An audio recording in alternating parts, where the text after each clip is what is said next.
Good afternoon and welcome back. I hope you enjoyed your lunch.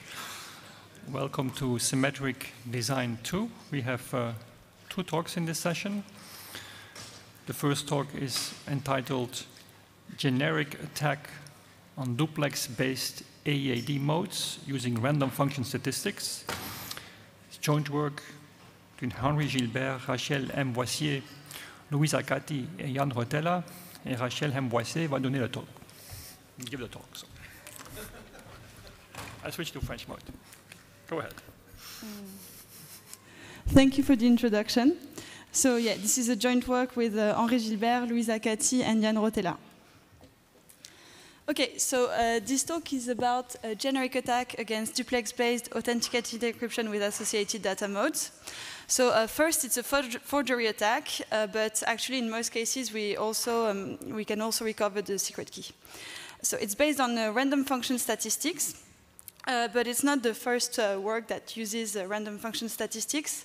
However, previous works, which mainly attacked hash-based max or hash functions, used average behavior of random functions, whereas we use both average and exceptional behavior of such functions. So our work allows to improve knowledge on the security of duplex-based modes, and also it breaks a security claim made by the designers of Zodiac, but that doesn't prevent Zodiac from meeting the security requirements of NIST's lightweight cryptography competition. Okay, so there are two big families of, they're not the only ones, but the main families of authenticated encryption with associated data algorithms. So the first one is the block cipher-based family, and in that case, it uses a block cipher as well as a mode. And the second big family is permutation-based algorithms, in which case a keyed mode is used with a public permutation. So for example, Zodiac is a duplex-based mode the mode is cyclist, and the permutation used is the Xudo 12. So duplex-based mode of operations are permutation-based modes. They're actually the first ones. They were introduced by Bertoni, Demon, Peters, and Van Asch, and they can be viewed as an adaptation to the ADAD context of the sponge construction for hash functions. So the first duplex-based mode of operation is sponge wrap, but there are other ones such as monkey wrap or cyclist. Okay, so how do they work? So it's an AEAD algorithm, so it takes as input a key, a nonce, associated data, and a ciphertext, a plain text, and a ciphertext and a tag are returned. So so the mode is instantiated with a permutation, which operates on a state of length B, and this state is split in two parts. So the first R bits are called the outer state, and the next C bits are called the inner state, and we call R the rate and C the capacity. So in an initial phase, the key, the nonce, and the associated data are fed to an initial function which outputs a B bits initial states. Then the plaintext is absorbed, so each plaintext block is XORed to the outer state, and the subsequently obtained ciphertext block is returned, and then the permutation P is applied. Then in the final phase, a final function is applied and the tag is outputted.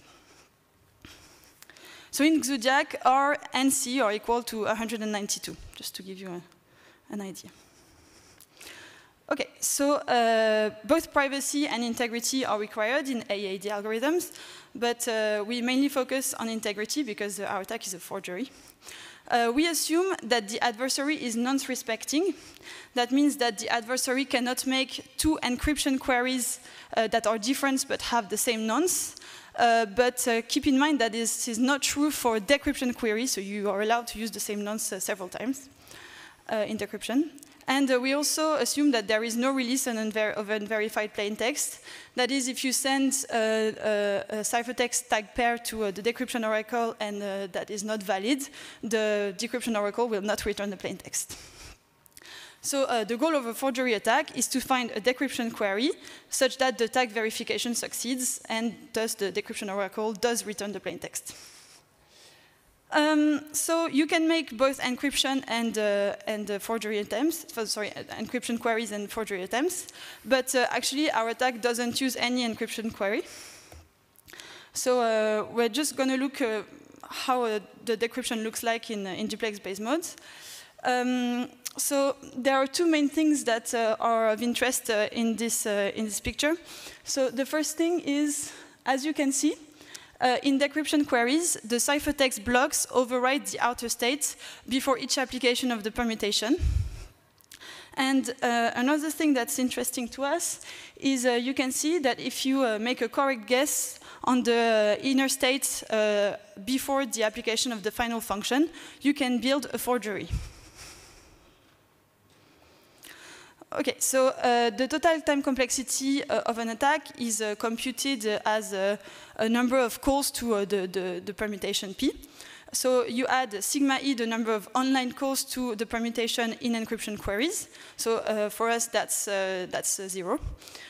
Sigma D is the number of online calls to P caused by forgery attempts. And finally, you can also make offline queries to the permutation or its inverse. And there is also an extra term for potentially extra operations. Okay, so what's the motivation behind our work? So when duplex-based modes were introduced, they came with a first security bound, and it was proven at the time that, assuming a sufficiently large key and a sufficiently large big tag length, that there was no attack with a complexity less than 2 to the C over 2. But there was no matching attack. In fact, later, a better security bound was proven. And so this term especially is interesting. So 2 to the C over sigma D, because it can look beyond birthday at first sight, but in fact, that's only if you limit sigma D. Because, for example, if sigma D is 2 to the C over 2, then it's not that birthday bound anymore. It's not beyond birthday anymore, sorry. But looking at attacks, so before, the only attack that existed had complexity 2 to the C over alpha, where alpha is a small constant, and so there was a gap. So there is still a gap, but it's slightly... it's a bit better now with our work, because we have an attack of complexity 2 to the 3C over 4.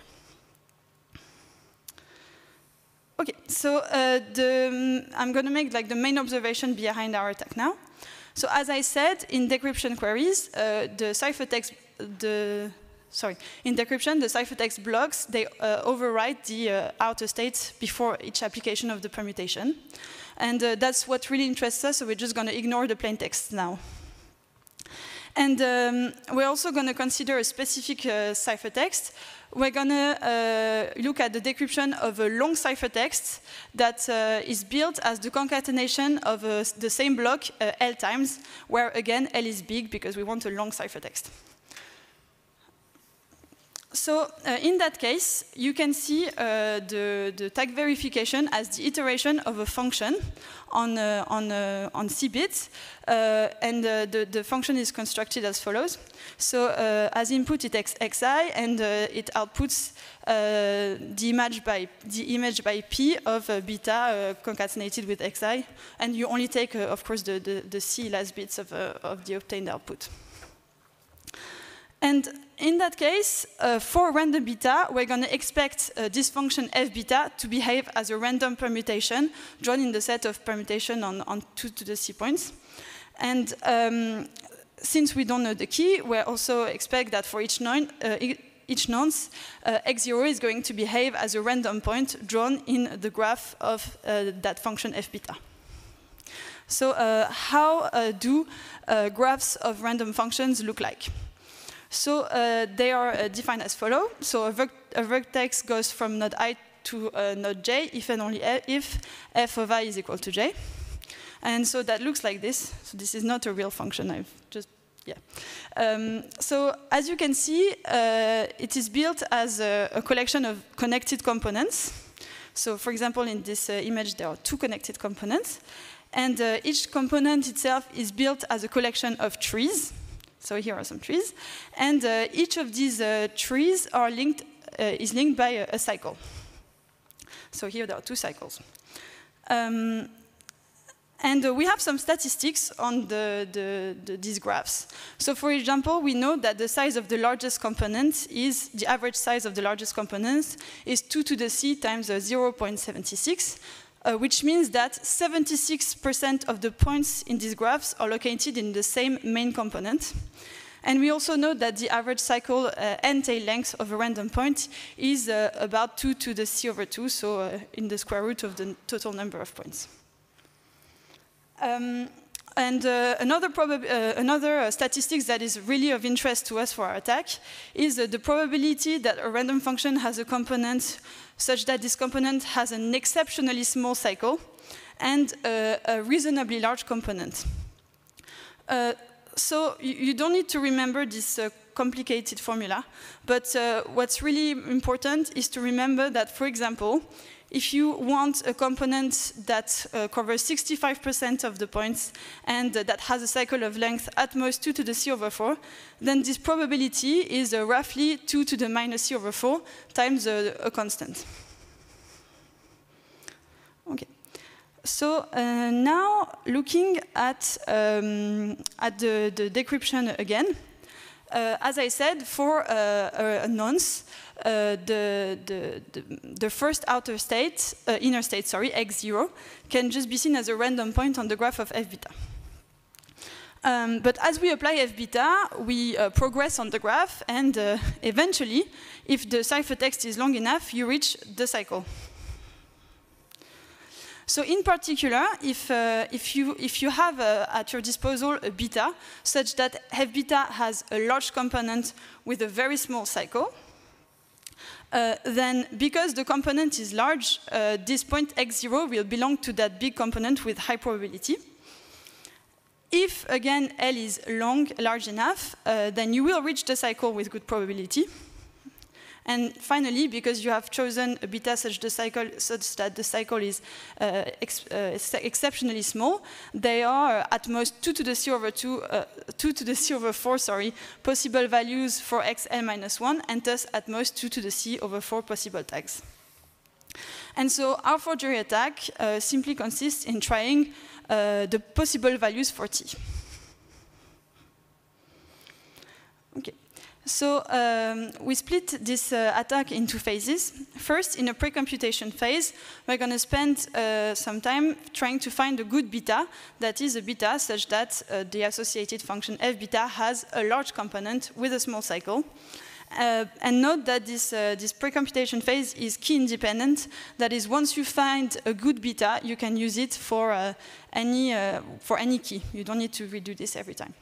And then in an online phase, we're going to submit decryption queries to the Oracle, where the ciphertext is the concatenation of the same block, the good beta we have found in the precomputation phase L times, where n is randomly sampled, the associated data is set to the empty string, L again is big, and the tag is constructed as the application of the final function to beta concatenated with an element in the cycle.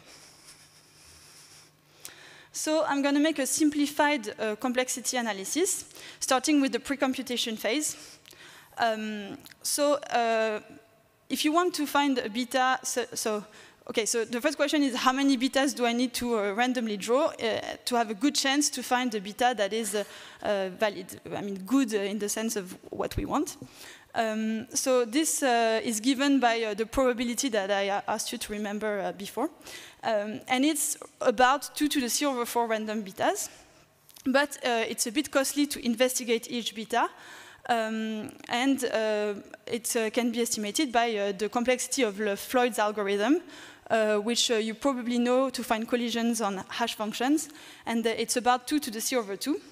So the total complexity is about 2 to the 3c over 4 applications of the permutation.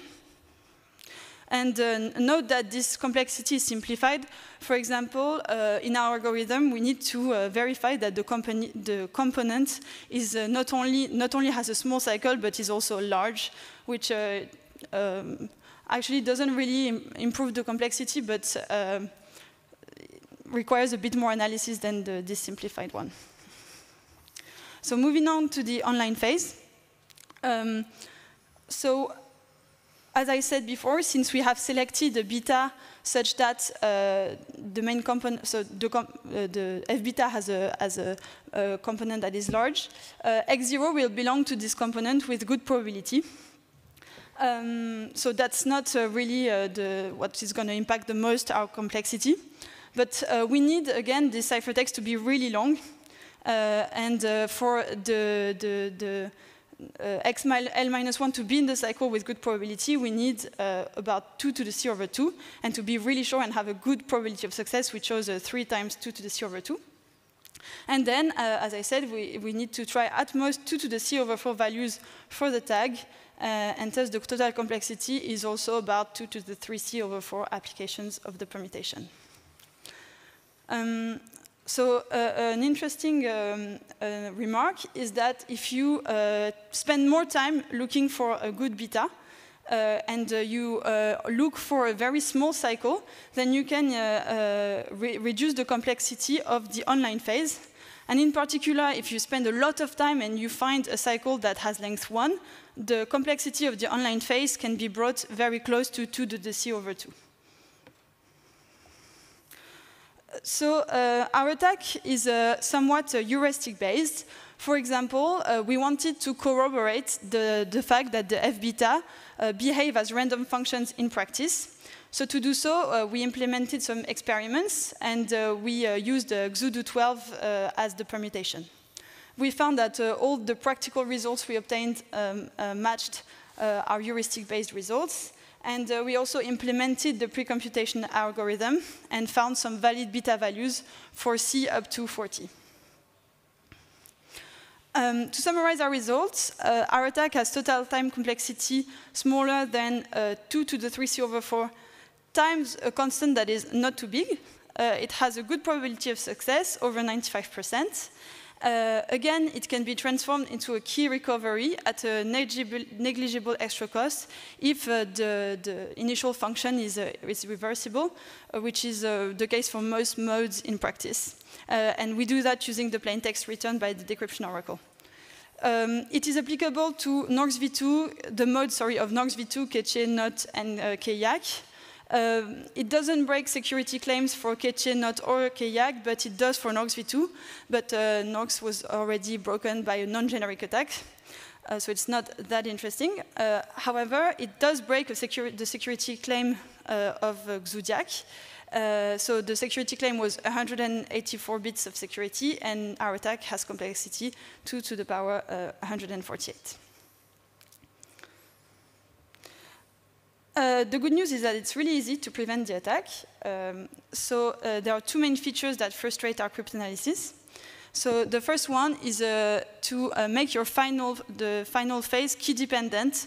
So that's the case, for example, in ASCON or Norx v3.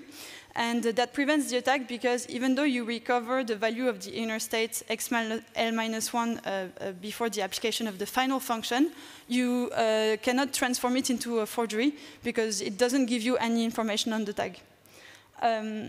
Another feature that frustrates our cryptanalysis is when the ciphertext blocks do not overwrite the outer states before each application of the permutation. So that's the case in Beetle, Sparkle, or Subterranean. So in Beetle and Sparkle, this is done thanks to a feedback function. And in that case, the decryption of a long ciphertext that is the same block concatenated L times simply does not correspond to the iteration of a function. So you cannot apply our attack. So thank you very much for your attention, and please feel free to ask any questions. Thank you.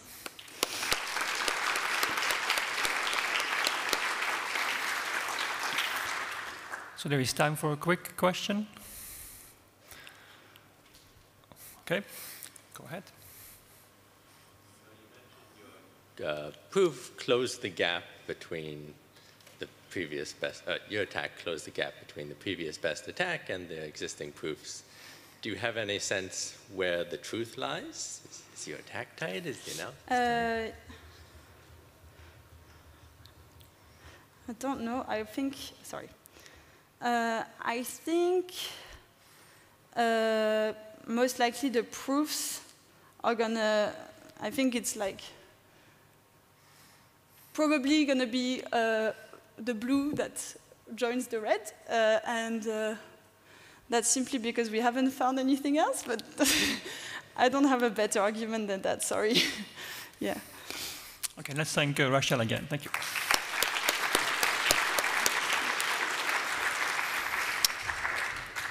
Second talk in the session, and we're going to try to make a small change in the setup so the speaker can see her notes. Second talk is entitled Context Discovery and Commitment Attacks, How to Break CCM, EAX, SIV, and more. Joint work between Sanket Menda, Julia Len, Paul Grubbs, and Thomas Wistenpart, and Julia will give the talk.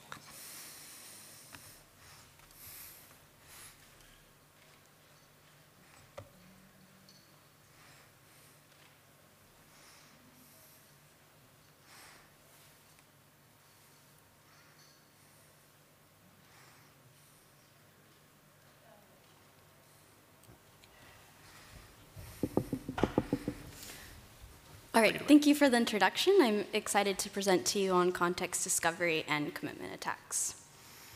So I'll begin with a quick overview of authenticated encryption with associated data, also known as AED.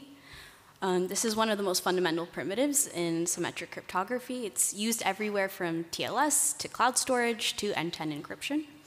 And it enables a sender and recipient with a shared context to exchange messages over an insecure channel. And so here what I mean by context is the encryption key K, the nonce N, which is a value used once, and so typically in practice this is something like a random IV or a counter, and the associated data, which is data that needs to be authenticated but not kept confidential. So in practice we see this as something like a network header, for instance. And so the key must be shared out of band, but the nonce and associated data can either be shared out of band or shared with the ciphertext. So this allows sending encrypted messages to the recipient with confidentiality and authenticity. And there are plenty of AED schemes, popular AED schemes out there, including AES-GCM, CHA-CHA-20 Poly 1305, and AES-GCM SIV. And these schemes are standardized and widely deployed. If you're using encryption, chances are you're using one of these schemes here on the slide. And finally, these schemes have security proofs showing that they achieve confidentiality and authenticity in the presence of a meddler in the middle, like a network adversary who can observe and manipulate ciphertext. But in recent years, we have had a surge of attacks on our use of AED. So these attacks target the most widely used schemes like those on the previous slide. And it's especially concerning because we have built protocols assuming that AED is sort of a solved problem. And what's going on under the hood here is that these attacks highlight new threat models that deviate from this traditional model of a meddler in the middle. In particular, these attacks exploit a lack of key commitment. So what this means is that an adversary can find two keys and a ciphertext such that the ciphertext can decrypt successfully under both keys. And these attacks show that many popular AED schemes do not have this property. Later, Bellare and Wang later generalized this notion by introducing context commitment.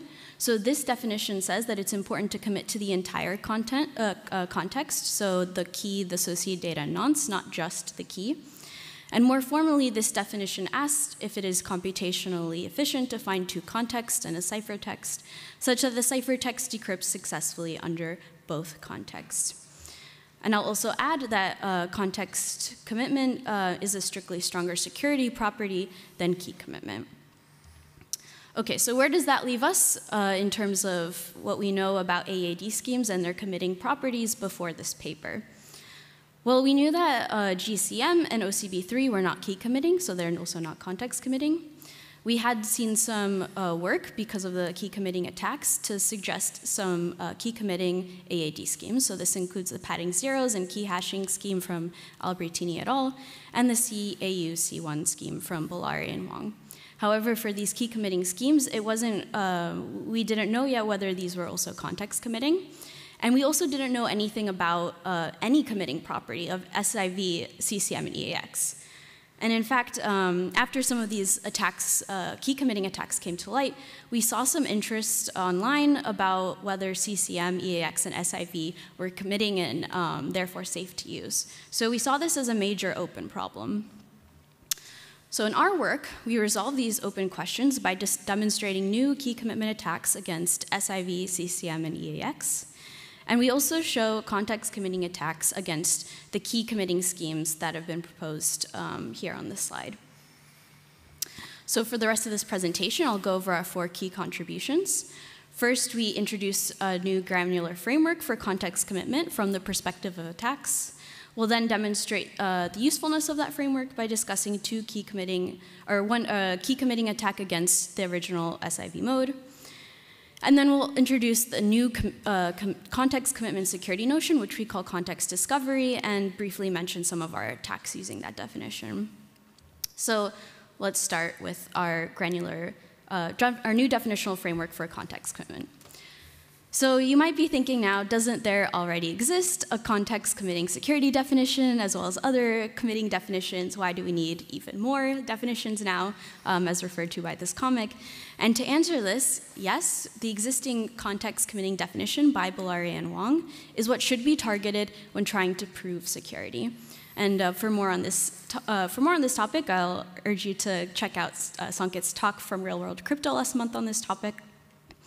However, we found that the definition doesn't really allow for a lot of granularity when trying to understand context committing attacks. And for one thing in practice, there's sort of these application-specific restrictions, which means that attackers might not have full control over the decryption context. And we've seen these sort of different settings pop up, which have translated to different definitions and some ambiguity in these definitions. So to get a sense of some of the history here, Farsham et al. First suggested one of these first key committing notions called full robustness. And this was really in the, for randomized authenticated encryption, but they didn't mention any associated data, and it wasn't non-spaced. Grubbs et al. Allowed for different associated data, so they made this more clear, but it was again still for randomized authenticated encryption. And then in our prior work on partitioning oracle attacks, it was really important in the setting that we were looking at that the nonce and associated data had to be the same. So our definitions were completely different, but mirrored this setting. So all these definitions are slightly different, but they really try to capture the same concept of key commitment, which makes it really hard for the community to sort of classify attacks here. So to that end, we try to fill this gap and have this nice granular framework for security here. So to explain this, let's go back to the definition for context committing security.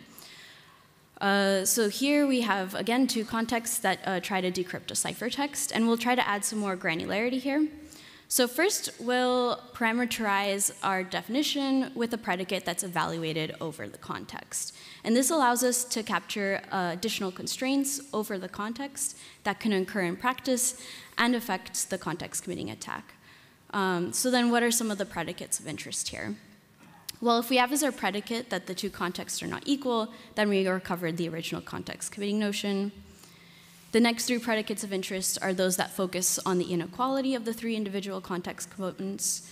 So our CMTK definition simply checks that for the context provided, the 2 keys are not equal, but it doesn't have any restrictions on the other 2 components. And so this really captures the notion of key commitment as defined by Bollari and Wang. Well, I'll note that CMTN and CMTA are brand new definitions. And we call these definitions specifically permissive because we don't place restrictions on the other context components not specified. So then a related set of notions are those that are restrictive, in which it requires that the other unnamed context components must be equal. So for instance, our CMTK star definition requires, again, that the keys cannot be different, but it additionally, requires that the keys must be different, but it additionally requires that the nonces and associated data must be equal. And so this CMTK definition therefore captures our notion of key commitment from partitioning oracle attacks, while CMTN star and CMTA star are new. And overall, the value in having predicates here is that this allows for a much more precise set of definitions which capture requirements of various settings we've really seen previously in the literature. But one drawback here is that it doesn't allow us to capture settings where a portion of this context is pre-selected. So we next add to the definition what we call target selection. This allows us to specify settings where parts of the context are generated in specific ways. For instance, here, if a setting requires that the keys need to be randomly generated, this allows us to capture that. And then finally, we specify our last level of granularity with target hiding. This allows us to specify which parts of the context that were pre-selected are either given to or hidden from the adversary. So here, for example, we can specify a definition where one context, K1, N1, A1, is chosen for a message M1, and the ciphertext is computed from this. But this context used to generate the ciphertext is hidden from the adversary. And so the adversary must now find a separate context that decrypts the ciphertext. And so I want to also quickly point out here that this looks a bit like a sort of pre-image resistance definition for AAD, where we're giving the adversary a ciphertext and asking them to provide a context that successfully decrypts it. And we'll see in a bit that this will inspire a new definition related to this.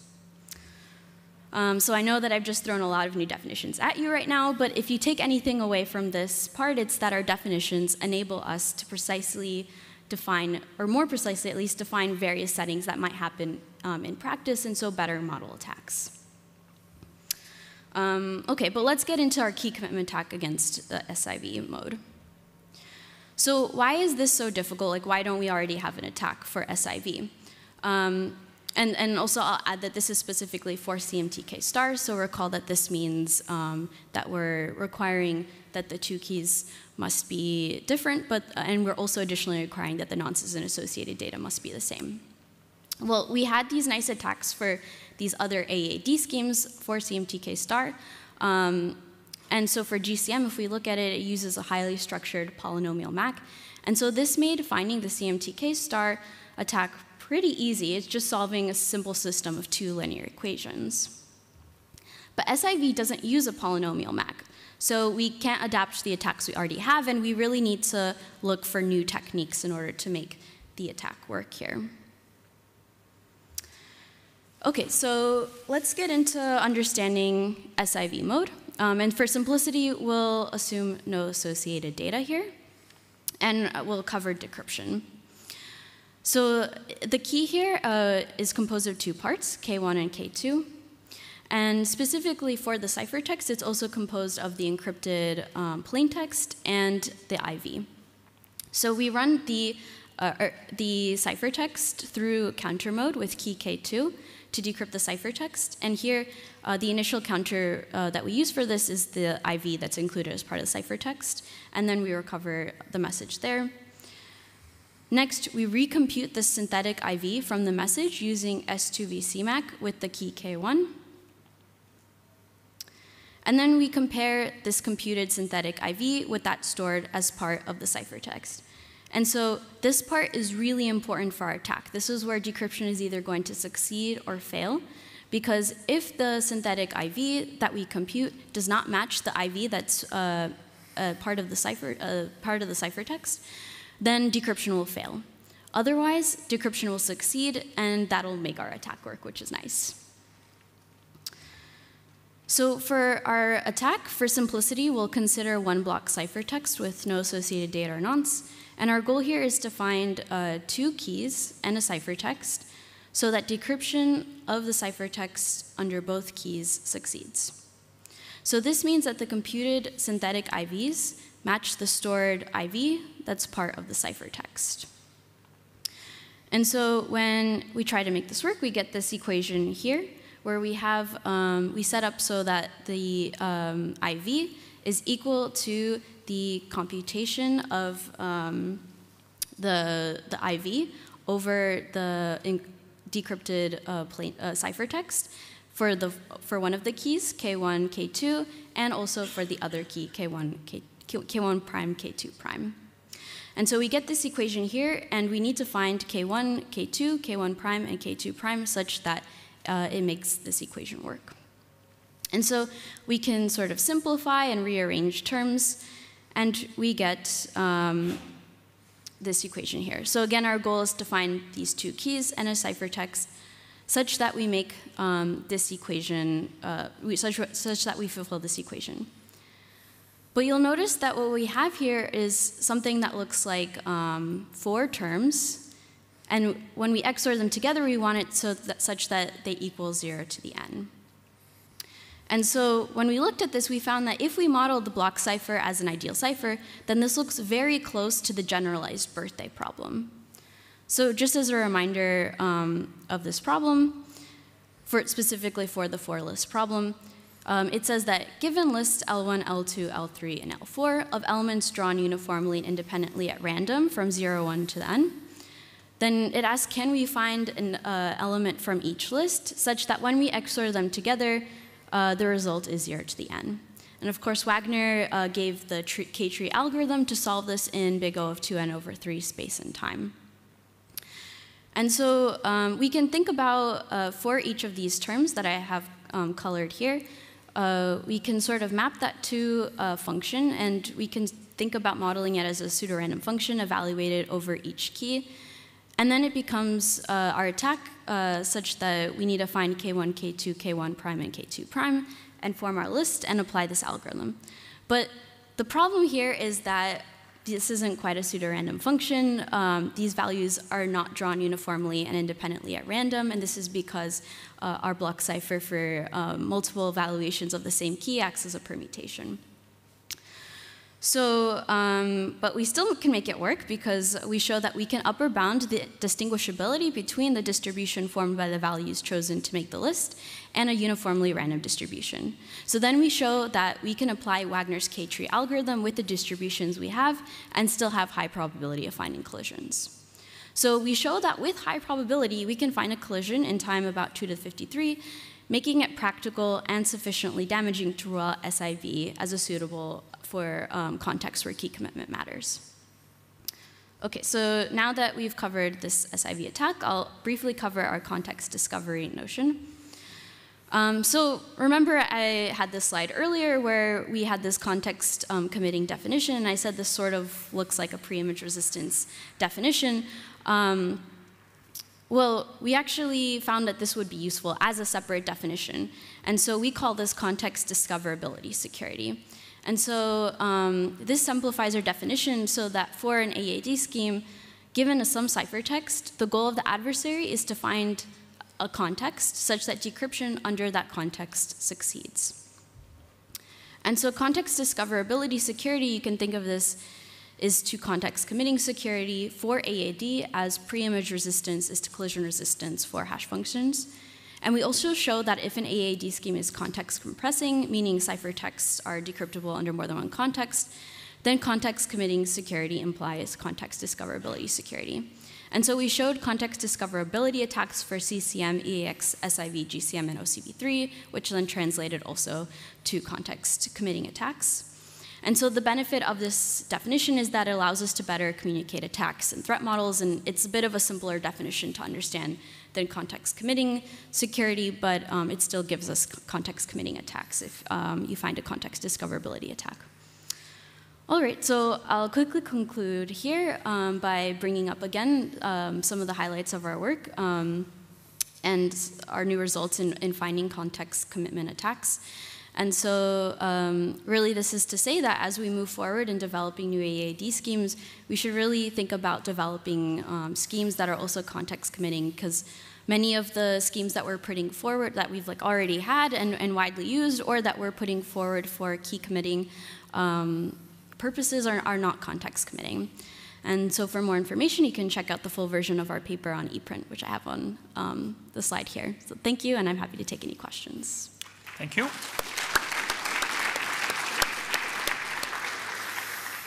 It's time for a quick question. So I have a question. So you have now all these definitions.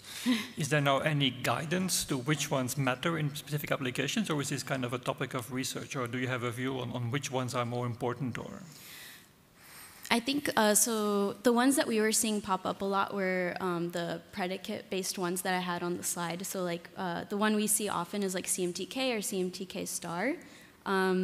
So we see that quite often. I think the one benefit is that maybe in the future there's going to be some kind of setting in practice that we see such that we don't really have an existing definition. So rather than trying to scramble to find some new definition, we can use this framework to sort of model this setting and show attacks for that. okay, so let's thank Julia, but also Rachel, the both speakers of this session. Thank you. And we start again in 9 minutes.